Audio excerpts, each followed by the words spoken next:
அனைவருக்கும்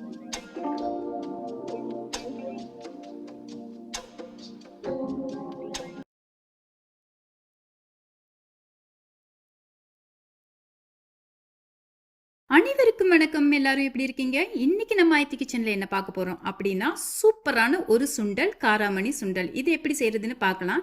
இது செய்யற முறை எல்லாருக்குமே தெரிஞ்சிருக்கும். ஆனா இதெல்லாம் அடிக்கடி செஞ்சு சாப்பிட வேண்டிய ஒரு உணவுன்றதை நம்ம பழக்கத்திலேயே கொள்வது அல்ல.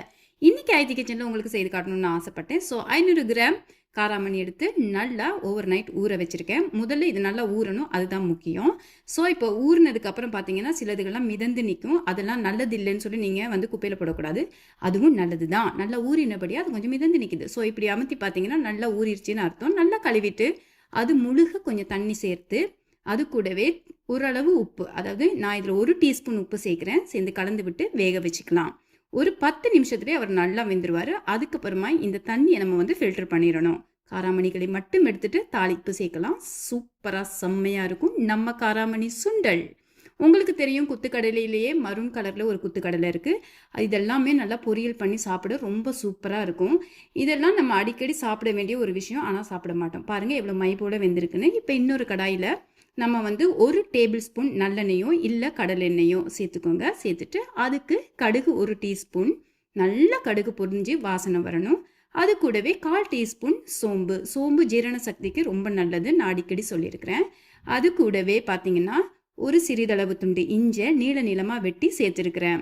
இது கூட நீங்கள் வந்து நான் வந்து வெள்ளை வெங்காயம் பாதி சேர்த்துக்கிறேன். நீங்கள் சின்ன வெங்காயம் இருந்தால் ஒரு 10 வெங்காயம் பொடிசா நறுக்கி சேருங்க. இது கூடவே நல்ல காரமாக இருக்கணும் அப்படின்றதுக்காக நான் வந்து 2 பச்சை மிளகா சேர்க்குறேன். நீங்கள் வேணுமா இருந்தால் காஞ்ச மிளகா, அதாவது வரமிளகா கூட 2 சேர்த்துக்கலாம். ஆனால் பச்சை மிளகா சேர்த்திங்கன்னா சூப்பர் தூளாக இருக்கும் இந்த சுண்டல். இதுக்கு முக்கியமான இன்னொருத்தர் தான் நம்மால் கருவேப்பில்லை. அவர் தலைமையிலே இதையும் தூக்கி போட்டாச்சு, 2 கொத்து கருவேப்பில்லையை. ஸோ இதெல்லாமே சேர்ந்து கொஞ்சம் ஃப்ரை ஆகும்போது நல்ல வாசனை வரும். அது மட்டும் இல்லை, நீங்கள் பாருங்கள், வெங்காயம் எப்போதுமே ஃப்ரை ஆகிடக்கூடாது.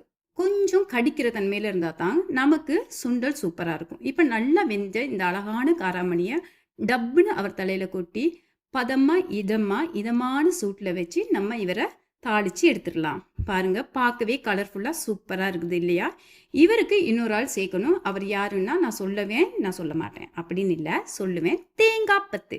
அவர் வந்து கொஞ்சம் கொஞ்சமாக பொடுசாக நறுக்கிட்டு நம்ம இது கூட சேர்த்தோம்னா இதில் இருக்கிற காரம், அது கூட அந்த இஞ்சோட காரம், அது மட்டும் இல்லாமல் கருவேப்பிள்ளையோட டேஸ்ட், அது கூடவே இந்த தேங்காயோட இனிப்பு, இதெல்லாம் சேரும்போது சூப்பர் டேஸ்ட்டாக இருக்கும் இந்த சுண்டல். கண்டிப்பாக இதே மாதிரி ட்ரை பண்ணுங்கள். கண்டிப்பாக நீங்கள் செய்வீங்க, தெரியாதவங்களுக்காக தான் இந்த அறிக்கை. இப்போ இதெல்லாம் சேர்த்துட்டோம், மிக்ஸ் பண்ணிட்டோம். அதிகமான தீ வைக்காதீங்க, வறண்ட தன்மைக்கு வந்துடும். ஸோ நம்ம சுண்டலை சேர்த்துட்டு இப்போ வந்து நாங்கள் தேங்காய் சேர்க்கும் போதே அடுப்பு ஆஃப் பண்ணிட வேண்டியதான். ஈரமான தன்மை இருக்கும்போது இன்னும் இதமாக இருக்கும் வாய்க்கு சாப்பிடிக்க சுண்டல். இது கூட நீங்கள் காரசாரமாக சூப்பராக சுண்டல் கூட மசாலா டீ, அப்படி இல்லைன்னா காஃபி, அப்படி இல்லைன்னா கட்டன் சாயா, அடடடடா தூளாக இருக்கும் ஈவினிங்க்கு. இதை பிரேக்ஃபாஸ்ட்டாகவும் நீங்கள் எடுத்துக்கலாம். உணவு ரொம்ப ஆரோக்கியமானது, அது ரொம்ப முக்கியமானது. ஓகேவா? பாருங்கள் எவ்வளோ அழகாக நம்ம செஞ்சுருக்கோம் இந்த காராமணி சுண்டலை. நீங்களும் ட்ரை பண்ணுங்கள். மறக்காமல் ஆயத்தி கிச்சனுக்கு லைக் பண்ணுங்கள், கமெண்ட் பண்ணுங்கள், ஷேர் பண்ணுங்கள், சப்ஸ்கிரைப் பண்ணுங்கள். இன்னொரு ரெசிபியில் சந்திக்கிறேன். ஆரோக்கியமான உணவு, ஆரோக்கியமான வாழ்க்கை. பாய் பாய்.